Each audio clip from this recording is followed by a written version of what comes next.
दोस्त इस टॉपिक में बोलना चाहते हैं वो नाम भेज दें। आपका नाम आगे, अब आपका नहीं है। बिस्मिल्लाहिर्रहमानिर्रहीम। शुक्रिया जनाब स्पीकर साहब। मेरे ख्याल में जिस तरह मलिक साहब ने बहस का आगाज़ किया, अगर आप इसमें देखें कि हमारे इस मौजू से दो चीज़ें मुंसलिक हैं। एक है बलूचिस्तान में शदीद खुशहाली और ग़ज़ाइयत का बहरान। वैसे आपने कभी सुना होगा कि लफ्ज़ों को कभी बहुत ही खूबसूरत पैराए में पेश किया जाता है। ग़ज़ाइयत का बहरान दरअसल इससे मुराद है बलूचिस्तान में भूख, अफलास। इसको उर्दू में बहुत ही खूबसूरती से इन्होंने ट्रांसफार्म किया है, ग़ज़ाइयत का बहरान का लफ्ज़ का नाम दिया है। हमारे आज का इस पूरे डिस्कशन का जो हमारे जहन में था कि उसका मकसद ये था कि बलूचिस्तान में खुश्क साली तो हर 8-9 साल के बाद बलूचिस्तान में एक स्पेल आता है, एक पीरियड आता है और बलूचिस्तान के काफ़ी इलाके खुश्क साली की जद में आते हैं। बिलखुसूस साउथ वेस्ट है बलूचिस्तान का, जहाँ पे ये मानसून का असर नहीं होता। ये जो बारिशें हुई हैं खुदा की मेहरबानी है, हम सब ने दुआएँ की, लोगों ने इज्तिमाई तौर पर दुआएँ की, लेकिन ये बारिशें खुश्क साली और भूख का इलाज नहीं है। 2-4 आसमान से गिरने वाले ये नेमत खुदाबंदी के कतरे ये हज़ारों सालों से इस खित्ते में गिरते आ रहे थे, ये इंशाअल्लाह जारी और सारी भी रहेंगे।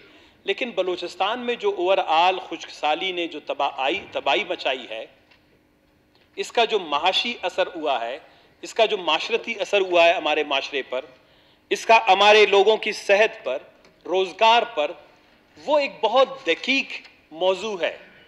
उसको सिर्फ इस बुनियाद पर नहीं लिया जा सकता कि हमारी सारी तहरीकें बारिश से मुंसलिक थी, बारिशें हो गई लिहाजा बलूचिस्तान में खुशहाली ख़त्म हो गई। खुशहाली से जुड़ी हुई हमारी मईशत के जो भी तकालीफ मुश्किलात थे, बेरोज़गारी, बदआली, बीमारियाँ, लाइव स्टॉक यानी हमारी जो इमलाक हैं हमारे माल मवेशी के, वो सारे जो हैं एक दिन में दुरुस्त हो जाएंगे।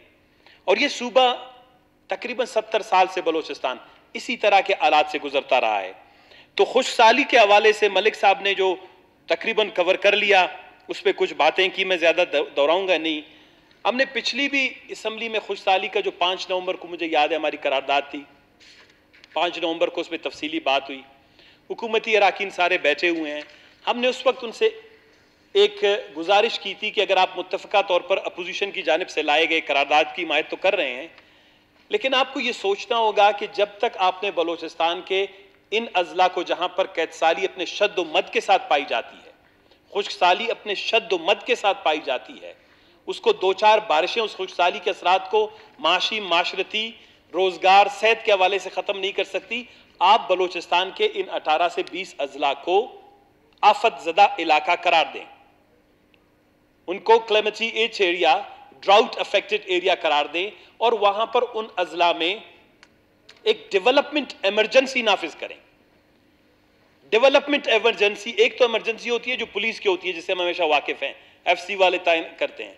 एक होती है डेवलपमेंट इमरजेंसी, जिस तरह हम कभी एजुकेशन की इमरजेंसी की बात करते हैं कि जिन इलाकों में भूख, अफलास, प्यास, गुर्बत, बेरोजगारी, बदआली, कैद साली, माल मवेशियों की तबाही, आप वहां पे एक डेवलपमेंट इमरजेंसी नाफिज करें।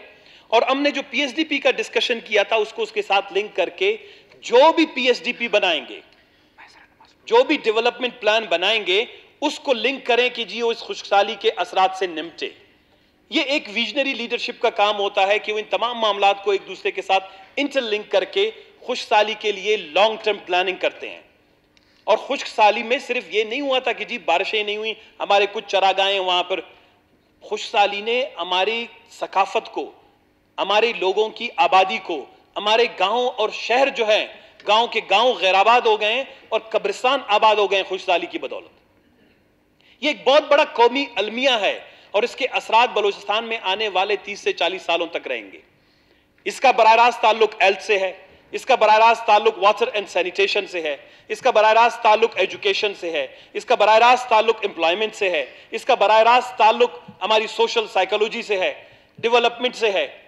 तो इसीलिए अफसोस से कहना पड़ता है कि हमने दोबारा ये जो टॉपिक बिलखुसूस खुशहाली का रखा कि इस पे हम मजीद बहस नहीं करेंगे, बलूचिस्तान के इन तमाम इलाकों को आफतजदा करार दें। जो भी मिनी बजट और पीएचडीपी प्लान हो रहा है उसमें इन आफतजदा इलाकों की पानी, सेहत और रोजगार और दीगर जो लाइव स्टॉक से रिलेटेड अमूर हैं, माल मवेशी से, उसको मद्देनजर रखते हुए एक इमरजेंसी डेवलपमेंट प्लान बनाएं और 21वीं सदी में कौमें बड़े ऑर्गेनाइज तरीके से यह काम करते हैं। बलोचिस्तान की 1 करोड़ 20 लाख की आबादी को इस तरह की गुर्बत और बदाली से आसानी से निकाला जा सकता है। मैं आपको छोटी सी मिसाल दूंगा। अब मैं आता हूं, इसको लिंक करते हैं गजाइयत के बोरान के साथ, भूख के साथ। जनाब वाला, आपके साथ इल्म में होगा कि बलोचिस्तान इस वक्त तकरीबन बलोचिस्तान में 83.4% इंसान, यानी 1 करोड़ 20 लाख में से तकरीबन कोई 90 लाख के करीब जो हमारी आबादी है वो किसी न किसी भूख का शिकार है। खुराक सिर्फ रोटी का, सालन का नाम नहीं होता। एक इंसान को जिंदा रहने के लिए, एक इंसान को माशरे में प्रोडक्टिव पैदावार इंसान बनने के लिए, उसकी ज़हनी बलूगत के लिए, उसकी जिस्मानी ताकत के लिए उसको बहुत से खुराक के अज्जा जरूरी होते हैं। उसके लिए काफी न्यूट्रिएंट्स हैं, काफी विटामिन्स हैं। ये आपने देखा होगा कि कुछ कौमें हमेशा लागर रहते हैं, छोटे रहते हैं, बोने रहते हैं और उनके ऊपर ये इल्जाम हमेशा लगाया जाता है, नहीं चाइना वाले जी वो बड़े नस्ली तौर पर अगर वो थोड़े से कद उनकी कम हो जाती है, लेकिन जो हमारे लागर बदन हैं, चाइना से ज्यादा लागर बदन, ज्यादा भूखे वो हमारे यहां हैं। ये अलग बात है कि हमारी नजर उन पे नहीं पड़ती। तो बलोचिस्तान में 83.4% के करीब तकरीबन हमारी आबादी किसी न किसी तरीके से वो भूख का शिकार है। और यहां पर जनाबे वाला मैं आपको कहूं कि सिर्फ हमारी तकरीबन 30% ऐसी आबादी है जिसको थोड़ी बहुत गजाइयत जो है वो किसी न किसी किस्म में मिल जाती है, चाहे वो रोजगार उनको मिला है, दूसरा है। अब मैं जरा बताना चाहूंगा कि ये गजाइयत है क्या। मैं इसलिए इस डिस्कशन और डिबेट को लाना चाह रहा था कि जब तक बलोचिस्तान में आपने देखा होगा हमारे बच्चे तालीमी हवाले से पसमानदा रह जाते हैं, हमारे बच्चे सोच फिक्र के हवाले से पसमानदा रह जाते हैं, हमारे बच्चे रोजगार न करने में दिलचस्पी नहीं लेते। हम कहते हैं कि जी लेजी हैं, या वो क्या कहते हैं कि कायल हैं, होम सिक हैं, कोई उनसे कोई एक्टिविटी नहीं हो पाती। ये कोई कुदरत की तरफ से किसी कौम के ऊपर इस तरह के हालात नाजिल नहीं होते।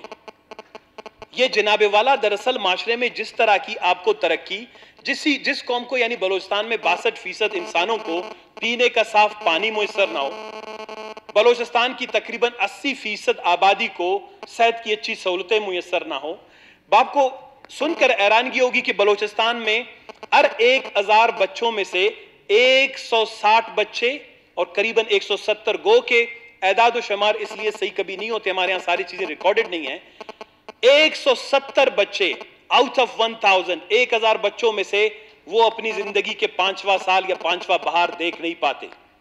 उनके माँ बाप वो बहार, वो अपने बच्चों को जो है वो 5 साल के बाद वो मौत का शिकार हो जाते हैं, वो लुक़्मे अजल बन जाते हैं भूख, गुर्बत और अफलास का। जबकि ये शरह पाकिस्तान के दूसरे सूबों में कहीं पे 50 है, कहीं पे 40 है, कहीं पे 60 है और कहीं पे 80 है। हमारे यहां हमारी माएं गजाइयत से महरूमी की वजह से बच्चा जन्म देते वक्त बलोचिस्तान में 950 से लेकर 1160 माएं जच्चगी और बच्चगी के अमल के दौरान आउट ऑफ 100,000 1 लाख औरतों में से, मां और बहनों में से 1100 के करीब, 1200 के करीब हमारी माएं और बहनें जो हैं वो बच्चा जन्म देते वक्त जो है वो लुक़्मे अजल बन जाती हैं मौत का। तो किसी ने कभी सोचा होगा कि ये मौत का फरिश्ता बलोचिस्तान के बयाबानों में क्या कर रहा है?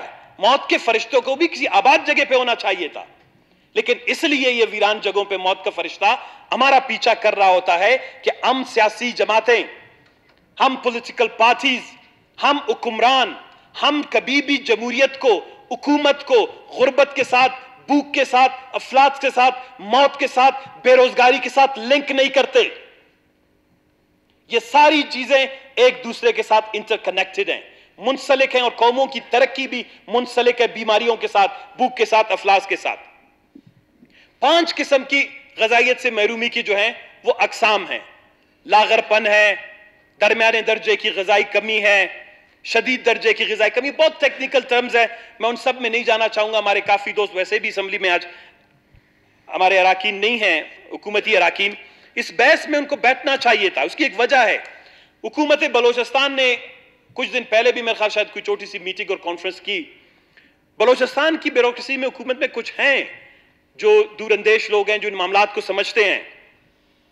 हुकूमत बलोचिस्तान बल्कि हुकूमत पाकिस्तान ने अक़वाम मुत्तहिदा के साथ SDGs, सस्टेनेबल डेवलपमेंट गोल्स, जिसके कुछ 17 गोल्स हैं, वो साइन किया है। और उन गोल्स में वो कमिटमेंट है, ये एक वादा है अक़वाम मुत्तहिदा के साथ। उसका गोल नंबर 2 यानी उसका कमिटमेंट नंबर 2, दूसरा जो वादा यह है कि हम पाकिस्तान के तमाम इलाकों में से यकसा तौर पर भूख का खात्मा करेंगे। अगर भूख इतना अहमियत का आमिल मसला ना होता ग़िज़ाइयत, तो अक़वाम मुत्तहिदा सस्टेनेबल डेवलपमेंट गोल का गोल 2 में जो है उसको शामिल ही नहीं करता। पहले में गुर्बत है तो दूसरे में जो है उन्होंने भूख को शामिल किया हुआ है। उसकी एक वजह है जनाबे वाला, जब भूख किसी माशरे में मौजूद होता है उसके काफी नुकसान आते हैं। गो के पाकिस्तान के अंदर इसमें कोई 2.4 बिलियन डॉलर के करीब पाकिस्तान को और बलूचिस्तान की इकोनॉमी को खुद, जब उसमें से बलूचिस्तान का हिस्सा निकालें तो कम से कम 400-500 अरब सालाना हमारी मईशत को नुकसान हो रहा है। मैं आपको छोटी सी मिसाल दूं, जब किसी इलाके में अच्छे साफ पीने का पानी नहीं होता, सेहत की सहूलतें नहीं होती, भूख होता है, इस वक्त जो हमारी PSDPS वजीर सेहत साहब बैठे हुए तो चले गए, जो बलूचिस्तान में हेल्थ के शोबे में हमारा जो PSDPA पब्लिक सेक्टर डेवलपमेंट जो प्लान है, उसका जो बजट है वो कोई 35 से 40 अरब रुपए तक का है।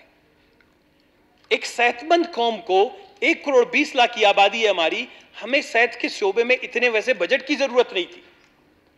हम ये पैसा अगर इनिशियली प्लान करें कि बलूचिस्तान में लोगों को बीमारियों से बचाने के लिए, और बीमारियां आती कहां से हैं?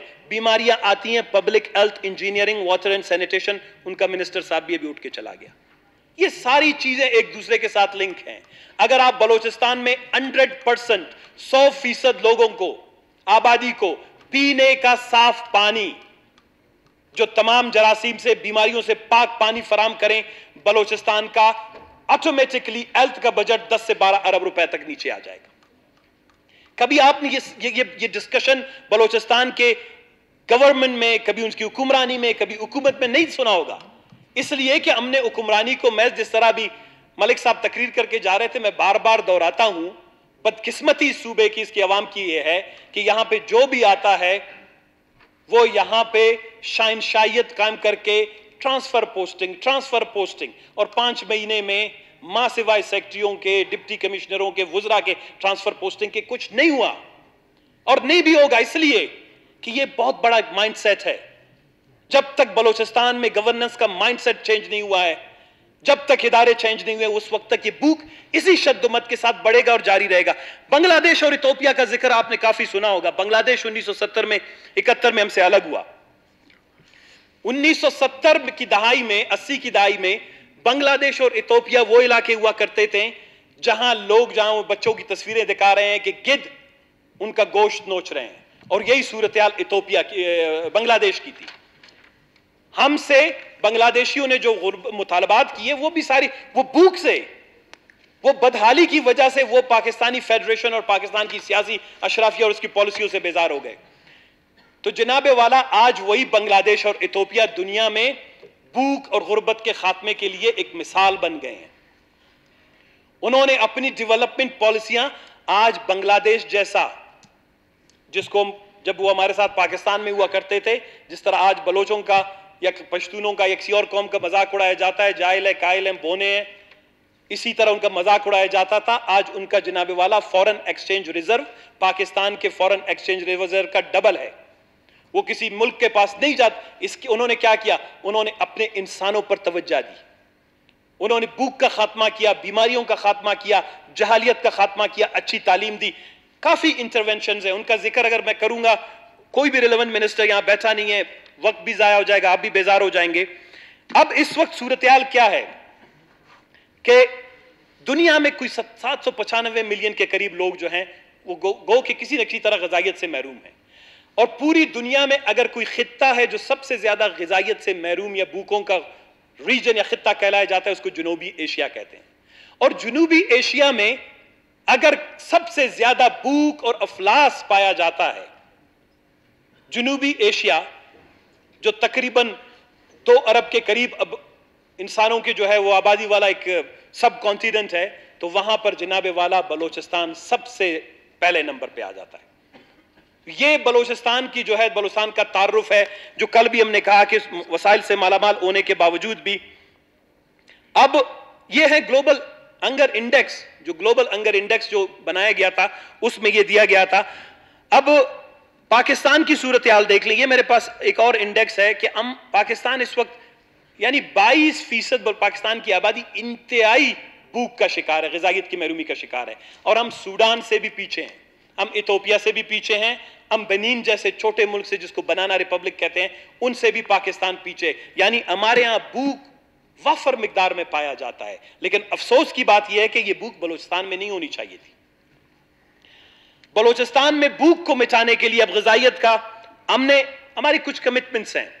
ये कॉन्स्टिट्यूशन का आर्टिकल 38 मैं इसलिए पढ़ रहा हूं कि मैंने जब लास्ट टाइम भी कहा था कि हुकूमत खुदावंद तबारक ताला ने पता नहीं इनको दी है या कहीं और से आके इनको मिली है, ये तो मलिक साहब बेहतर बता सकते हैं। कुदरत कैसे हुकूमतें बनवाता है, गरीब कौमों पे जुल्म और जबर कैसे किया जाता है। मलिक सिकंदर साहब वो ज्यादा बेहतर शायद इस्लामी हवाले से बताते। जिस तरह भी हुकूमत मिली, हमने अपने दोस्तों को कहा आपको हुकूमत मुबारक हो, हम आपकी रहनुमाई करेंगे। जब आपने खुशहाली के हवाले से बलूचिस्तान को आप ड्राउट अफेक्टेड एरिया डिक्लेयर करवाएं, कुछ कॉन्स्टिट्यूशनल प्रोविजंस हैं, हम जाएंगे नेशनली इंटरनेशनली, हम डोनर कॉन्फ्रेंस करेंगे, हम बलूचिस्तान के लिए बहुत ज्यादा वसाइल ले आएंगे। बलूचिस्तान की भूख प्यास खुशहाली और पर्टिकुलरली हम कम अज कम इस्लामाबाद जाएंगे एक साथ बिला तफरीक के। हमारा ताल्लुक अपोजिशन या हुकूमत से है क्योंकि कॉन्स्टिट्यूशन का आर्टिकल 38 यानी आर्टिकल 38 और आर्टिकल 38 का जो जुज है दाल, वो कहता है कि इन तमाम शहरियों के लिए जो कमजोरी, बीमारी या बेरोजगारी के बायस मुस्तकिल या आर्जी तौर पर अपनी रोजी ना कमा सकते हों, बिला लिहाज जिन्स, जात, मजहब या नस्ल, बुनियादी जरूरियात जिंदगी मसलन खुराक, यहां दोबारा बात हो रही है ग़िज़ाइयत और खुराक की, तो लिहाजा खुराक, लिबास, रिहाइश, तालीम और तिब्बी इमदाद मुहैया करेगी। और बलूचिस्तान में इस वक्त डेवलपमेंट इमरजेंसी की मैंने बात इसलिए की कि सीपैक अपनी जगह पे 10 अरब डॉलर की ऑयल रिफाइनरी आ रही है अपनी जगह पे, हमारी जो हालात हैं बजट के वो अपनी जगह पे। आप अगर मुत्तहिद और मुत्तफिक होते, हम इसकी बुनियाद पर जाके बलूचिस्तान का केस लड़ते। हम कम अज कम बलूचिस्तान में डेवलपमेंट इमरजेंसी नाफिज करके बलूचिस्तान के इन तमाम इलाकों में जहां भूख शद्दोमत के साथ पाई जाती है, जहां ग़िज़ाई किल्लत की वजह से हमारी माहें, हमारी बहनें अपने बच्चों का 5वां बाहर नहीं देख पाते, जहां पर बलूचिस्तान के 1000 में से 150 बच्चे जो हैं वो अपनी जिंदगी के 5वें साल में पहुंचने से पहले मर जाते हैं। हम कम अज कम जाते इनके लिए कोई अच्छी सी पॉलिसी और प्लानिंग के जरिए बलूचिस्तान में water, sanitation, health, education, nutrition, agriculture, ये सारी चीजों एक दूसरे के साथ लिंक है, एक बहुत बड़ा डेवलपमेंट का पैकेज बलूचिस्तान के लिए ले आते। लेकिन अफसोस की बात है कि इसको कभी तवज्जो नहीं दी गई। एक और कमिटमेंट मैं, क्योंकि ये फ्लोर पे मेरे दोस्तों को शायद इल्म ना हो, बलूचिस्तान और हुकूमत पाकिस्तान वो सिग्नेटरी हैं UDHR, यूनाइटेड नेशन का जो हमारा था डिक्लेरेशन ऑन ह्यूमन राइट्स जो 1948 में पास हुआ, पाकिस्तान उसका सिग्नेटरी है। और उसके तहत यह पाकिस्तान की जिम्मेदारी है कि तमाम इलाकों में ग़िज़ाइयत से महरूमी या भूख अफलास के खात्मे के लिए मुकम्मल कोशिशें करें। दूसरी बात यह है कि आप convention on economic, social and cultural rights के भी सिग्नेटरी हैं। अब आखिर में जनाब स्पीकर, वक्त की कमी है, मेरे दूसरे दोस्त भी बात करेंगे। बलूचिस्तान में हमेशा बात होती है कि जी हम खुशहाली ला रहे हैं, बलूचिस्तान में आबादी ला रहे हैं। मैंने आपको सूरत-ए-हाल पेश की कि जिस सूबे में 38% आबादी ग़िज़ाइयत से महरूम हो, भूख ऑफ लास का शिकार हो, जहां बलूचिस्तान में कोई 62% बच्चे किसी न किसी तरह की ग़िज़ाइयत से महरूम हो, वहां पर जनाब वाला 9 अरब रुपए के करीब सेफ सिटी प्रोजेक्ट पर खर्च किया जा रहा है। बलूचिस्तान में सेफ सिटीजन नहीं है, सेफ चिल्ड्रन नहीं है, सेफ मदर्स नहीं है, बलूचिस्तान में सेफ ह्यूमन बींग्स नहीं है। बलूचिस्तान की प्रायोरिटीज, हम उस वक्त कह रहे थे कि बलूचिस्तान की प्रायोरिटीज को तय करने की जरूरत है। आया इस वक्त बलूचिस्तान को कैमरे सर्विलेंस की जरूरत है, या बलूचिस्तान का यह पैसा बलूचिस्तान में ग़िज़ाई किल्लत, ग़िज़ाइयत से महरूम बच्चों को जो है ग़िज़ा फराम करने के लिए खर्च होना चाहिए, या बलूचिस्तान में जो बलूचिस्तान में 62% के करीब जो पीने के साफ पानी से महरूम है वहां पर खर्च किया जाना चाहिए, या 25 लाख बच्चे जो तालीम से महरूम है उन पर खर्च कर दिया चाहिए। ये हुकूमत की तरजीहात है, वो बादशाह लोग हैं जो फैसला करें। लेकिन मैं ये समझता हूं कि तारीखी तौर पर हमारा फर्ज है कि ये 7 या 8 अरब रुपए जब आप सेफ सिटी के नाम पर ग्वादर या बलूचिस्तान में लगा रहे हैं, हाँ एक कमिटमेंट करते हैं खुदा और रसूल को हाजिर नाजिर जान के कि पहले बलूचिस्तान में हमें सेफ सिटीजन्स की जरूरत है। जब तक हर इंसान भूख से महफूज ना हुआ हो, गुर्बत से महफूज बनाए, उसको बेरोजगारी से महफूज बनाएं, जहालत से महफूज बनाएं, बलूचिस्तान तब खुशहाल बनेगा जब बलूचिस्तान में आप सेफ सिटीजन प्रोजेक्ट शुरू करवाएं। बलूचिस्तान में सेफ सिटीज 43 शहरों में कैमरे लगाने से बलूचिस्तान के भूखे प्यासे और दुनियावी जरूरियात से महरूम इंसानों को जो है आप इस तरीके से जो है वो मेन स्ट्रीम में पाकिस्तान के सिस्टम में, पाकिस्तान की खुशहाली के प्रोग्राम में नहीं ला सकते। बलूचिस्तान से भूख जो है ग़िज़ाइयत खुशहाली के साथ मुंसलिक है। लिहाजा आपसे दोबारा यही गुजारिश है कि जो 5 नवंबर को हमने खुशहाली पे बहस किया, खुशहाली अपनी जगह पर, उसके असरात 5-6 साल मौजूद रहेंगे। आप रूलिंग दे कि वो 18 से के करीब अजला हैं वो कैदज़दा करार दिए जाएं।